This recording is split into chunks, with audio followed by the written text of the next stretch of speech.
if a woman says something over here and I react in the same way every time, that is a button that can be pressed, and any female in the world, whether she knows it or not, can press that button and get a reaction out of me. So it doesn't show me anything about the woman. It shows me something about myself, something about myself that needs healing, some place in myself that I don't entirely feel comfortable. What I would like from this audience is for everyone in this audience to start answering the questions that are the hardest for them to answer, and say, are these feelings, are these narratives, are these views my own?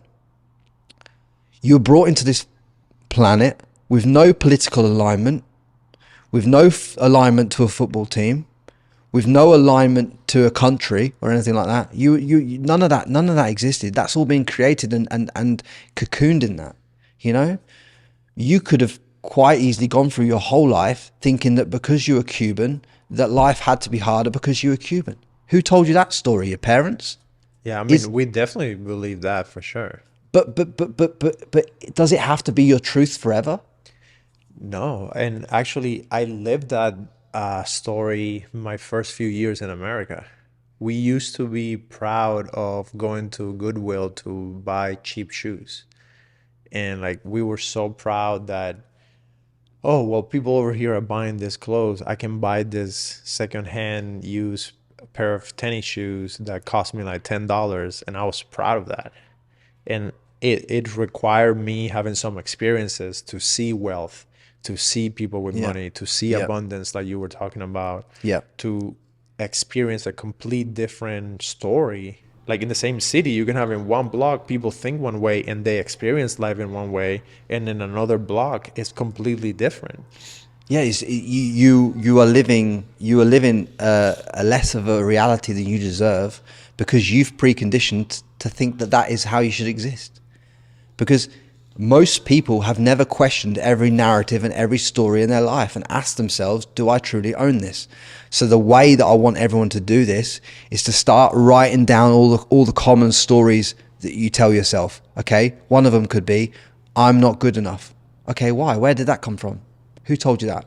Oh, your teacher when you were 6 years old told you that wasn't good enough, and you've took that as fact, and you've planted that seed, and now every time that someone says, oh, I'm not good enough, I'm not good enough, I'm not good enough.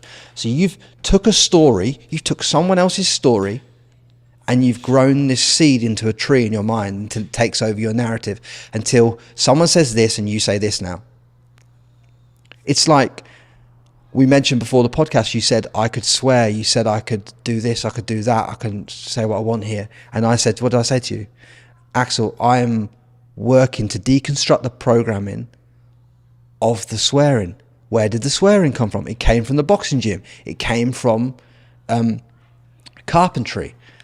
But what I've learned in life is I don't need to say all these swear words. I can articulate myself with good language.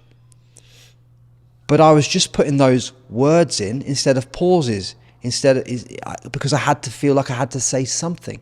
Mm-hmm. Who taught me that? Well, that was taught to me from people that weren't trying to get the best out of themselves, that weren't trying to elevate. So why would I continue to take that conditioning further forward? Yeah. It's like everything, question it. It's like, there's so many things I want to elevate in my life that I have to question. You know, sometimes I didn't wear a suit to this podcast today because sometimes when I wear a suit, I feel awkward.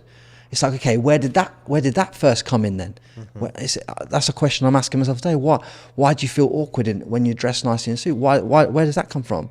And I'm slowly working out, okay, that I remember where that came from. Oh, that isn't even the truth. Yeah. That's someone else has planted that in me, and now I can't operate in that. And I'll go buy a suit and I'll dispel that myth. Do you understand?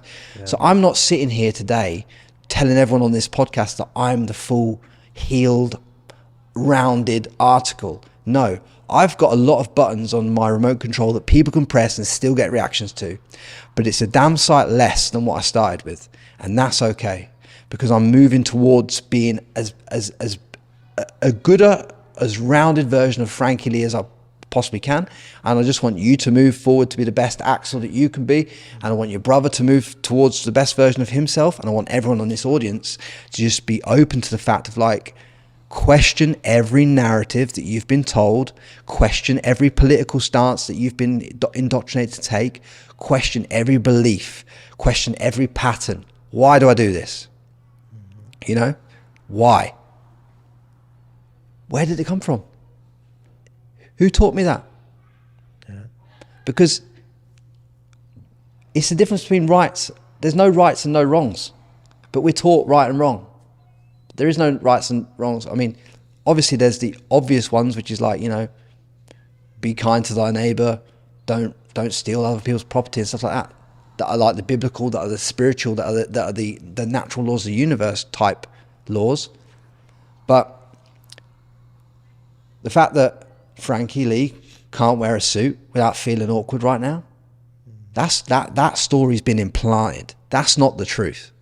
That's not the truth. I know I could wear a suit now. Yeah. I realized that when I walked in. I thought, I know I can wear a suit, but before I go and get one again, where did that belief come from that I couldn't? Yeah. Because someone put that there. That wasn't put there by me. I've took it on, but it wasn't planted by me. Someone said something along the lines of, "Oh, you shouldn't wear a suit. You should casual it up." Someone said that to me, or something along those lines happened, and it's given me a limiting belief, and I've carried it. Yeah. Pick and choose what you carry. Imagine you're walking through life with a bag on your back, and you're picking up other people's opinions and other people's rubbish and other people's, you know, toxic beliefs, and you're putting these stones in your back and you're throwing them all in your back, you're throwing them all, and you put your backpack on. I'm giving you permission to drop the backpack, get rid of the stones, tip the stones out. I'm giving you permission to do that. Just go and do it. Not for me, not for Axel, but for yourself. Yeah. There's no benefit to you. What you're carrying, all the weight, doesn't need to be carried. If you look at a human body on a physical level, it's proven scientifically. I can't give you the papers. There's papers out there about it, but any mental stress that you're carrying goes to certain places and you carry it in your body, right? Why, when you go to a chiropractor, do you click in certain places? It's like because your brain pushes things down your spinal cord and you might get tightness in the shoulders, and you might, you know, if you're in fight or flight mode, your shoulders might be up like this because you're in fight or flight mode now, and you might be like that, feel like that, and you're locked in that position now. And then you release these buttons that people can press, and your shoulders will drop, and you'll open yourself up to wider opportunities, and you know what I mean. And the stress in your back goes, and everything goes when you start to work to, okay, how can I make myself in more flow? How can I make life flow to me? Even statements like when you get up in the morning, even statements without being too woo-woo on the audience, like all of life comes to me with ease, joy, and glory. All of life comes to me with ease, joy, and glory. It's just something nice to start the day with. Yeah. Because it doesn't have to be this uphill battle. I don't have to battle to do it. For me, I like to start the morning with some reggaeton. It's like Reggaeton, Latin music. Yeah, Latin music. Yeah. Blasted, dance, like flow, because it's energy. Because you're moving energy. When you're dancing, when you're moving, when you're in that reggaeton, when you start to feel that beat, you're getting your body primed. You're priming yourself for a state of being. That's what you're doing. You're priming yourself for a state of being. All of life comes to me with ease, joy, and glory is a prime. Yeah. I'm saying I don't care what you consciously say to yourself, but pick something that's inspiring and that primes you to a state that gets you hyped, that puts you in a state that wants to take you forward to where you want to go to.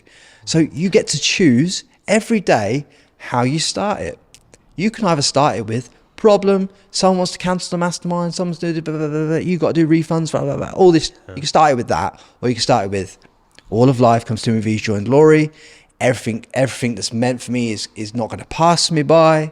You know, start to work. It's just even saying those two things make you feel lighter. Yeah, I just like got up and like I'm all excited now that you're saying that with ease, joy. All of life comes to me with ease, joy, and glory.